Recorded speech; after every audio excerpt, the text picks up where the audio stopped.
Okay student, हम लेके आए एक और अच्छा क्वेश्चन जिसमें बोला गया है consider the non constant differential function. Non constant differential function f of one variable, single variable का हमें लेना है। Then which obeys the relation, उसने बोला गया कि इस रिलेशन को वो सेटिस्फाई भी करे। उसके बाद if f dash zero equals to p, f dash five equals to q and f dash minus five का हमें वैल्यू बताना है। ऑप्शन आपको नजर आ रहे हैं, लेकिन एफ डैश का मतलब है यहाँ डेरिवेटिव। सबसे पहले हमें कोई फंक्शन लेट करना पड़ेगा जो इस केस को सेटिस्फाई करे। तो सबसे पहले इस केस को लिख लेते हैं, f x upon f y equals to f x minus y. अब मैं मान लो मैं यहाँ पे एक पॉइंट ले लेता हूँ, कोई फंक्शन लेट कर लेता हूँ कि मान लीजिए फंक्शन एफ एक्स जो है वो ए की पावर एम एक्स है। ठीक है, तो सबसे पहले सेटिस्फाई करके देखते हैं यहाँ पर इस रिलेशन को ये सेटिस्फाई कर रहा है या नहीं कर रहा है। तो सबसे पहले आप एफ एक्स ए की पावर एम एक्स है तो एफ वाई क्या होगा, ए की पावर एम वाई होगा। ठीक है, इस रिलेशन में मैं पुट करता हूँ तो ये क्या हो जाएगा, ए की पावर एम एक्स अपॉन ए की पावर एम वाई, इन दोनों की जगह रख दिया मैंने। अब देखो यहाँ पे इसको सॉल्व करूंगा तो ए की power m x minus m y हो जाएगा और ए एम कॉमन आ गया, एक्स माइनस वाई हो गया। तो आसानी से देख सकते हो इस फंक्शन को मैं क्या बोल सकता हूँ, इस फंक्शन को हम बोल सकते हैं f bracket x minus y. ये जो पूरा पार्टीशन आया है, ये वाला पार्टीशन आया है हमारे पास, ये किसका है, एफ एक्स माइनस वाई का है। तो इसको सेटिस्फाई कर गया ये रिलेशन को। इसका मतलब हमने करेक्ट फंक्शन ले लिया, जो एफ एक्स फंक्शन लिया है हमने ए की पावर एक्स एम एक्स, वो इसको सेटिस्फाई कर रहा है। अब क्वेश्चन पे आते हैं, जो हमारे पास फंक्शन था वो ए की पावर एम एक्स है, तो इसका डेरिवेटिव क्या होगा, ए की पावर एक्स का क्या होता है, ए की पावर एक्स लॉग ई ए होता है। उसके बाद दोबारा किसका करेंगे, एम एक्स का, तो एम एक्स का करेंगे तो क्या आएगा, एम आएगा। आई होप ये बात क्लियर होगी। इसके बाद इस क्वेश्चन को फिर से समझेंगे आप कि हम किस तरीके से इसको रिप्रेजेंट करेंगे। तो यहाँ पे देखो x की जगह हमें क्या लेना है, पहले पॉइंट में जीरो लेना है, x की जगह जीरो लेना है। ठीक है, तो यहाँ जीरो लूंगा तो a की पावर जीरो, ठीक है, log a इंटू एम। तो हमारे पास इसकी जो वैल्यू दे रखी थी एफ डैश जीरो की वो क्या थी, p थी, तो इसको मैं p कर देता हूँ। ठीक है, इसके बाद देखो a की पावर जीरो वन हो जाएगा तो यहाँ पे क्या बचेगा, m log a बचेगा। आई होप ये बात क्लियर होगी।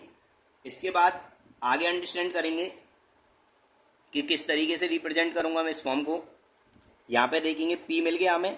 ठीक है, अब दूसरा फॉर्म दे रखा है एफ डैश फाइव, एक्स जगह मुझे क्या रखना है, फाइव रखना है। इसमें फाइव रखता हूँ, a की power five m into log a into में m, ये मेरे पास मिलेगा। इसका वैल्यू कितना दे रखा है, q दे रखा है, तो q इजकल टू मिला a की power five m log a multiply में m।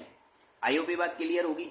इसके बाद हमें वैल्यू किसकी निकालनी है, एफ डैश माइनस फाइव की वैल्यू निकालनी है हमें एफ डैश माइनस फाइव की वैल्यू निकालनी है। अब बात आती है क्या इसकी कोई वैल्यू ऐसी निकाली जा सकती है जो इनके रिलेशन को सॉल्व किया जाए। तो यहाँ पे हम इसको ऐसे चेंजेस कर सकते हैं, एम इक्वल्स टू हम लिख सकते हैं p अपॉन लॉग a।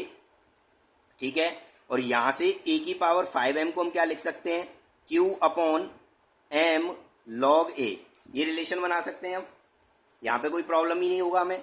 अब यहाँ पे आप देखेंगे a की power five m equals to q upon m की वैल्यू दिख रही है हमें, क्या दिख रहा है, p upon log a multiply log a। यहाँ पे मैंने क्या किया, m का वैल्यू रख दिया, लॉग a से लॉग a कैंसिल हो गए तो फाइनली क्या बचा, q अपॉन p बचा। ये किसका वैल्यू आया, a की पावर फाइव एम की। आई होप ये बात क्लियर होगी। अब इसके बाद हमारे पास बस हमें किसका वैल्यू निकालना है, यहाँ एफ डैश माइनस फाइव का। तो जहाँ पे हमारे पास क्या केस आ रहा है, F dash minus five, F dash minus five का वैल्यू हम देखेंगे किस में रखना है, हमें एक्स की जगह रखना है माइनस फाइव। तो रखते हैं यहाँ पे ए की power minus five M multiply log A into M, ये बचेगा हमारे पास। ठीक है, तो इसकी वैल्यू में देखेंगे आप ए की पावर माइनस फाइव एम की वैल्यू क्या आ जाएगी, यहाँ पे ए की पावर माइनस फाइव का मतलब है वन अपॉन ए की पावर फाइव, तो इसको रेसिप्रोकल कर देता हूँ, P upon Q multiply M multiply log A. ठीक है, अब यहाँ पे देखो, यहाँ से आप जज कर सकते हैं इस पूरी बात को, एम लॉग ए किसकी वैल्यू थी, पी की वैल्यू थी, किसकी थी, पी की वैल्यू। तो मैं इसको क्या लिख सकता हूँ, P upon Q multiply P, तो फाइनल क्या मिल गया, पी स्क्वायर अपॉन क्यू। आई होप ये क्वेश्चन क्लियर होगा और समझ में आया होगा। मैंने जो वैल्यू है उनको हमने इधर उधर टेक किया है, वो इसलिए किया है हमने क्योंकि हमारे पास फाइनली जो फॉर्म है वो किस में, पी और क्यू में थी। तो हमारा ऑप्शन देख लेते हैं कौन सा मैच करा है, पी स्क्वायर अपॉन क्यू, मतलब ऑप्शन ए इसका करेक्ट है। आई होप ये क्वेश्चन क्लियर होगा और समझ में आया होगा। Thank you.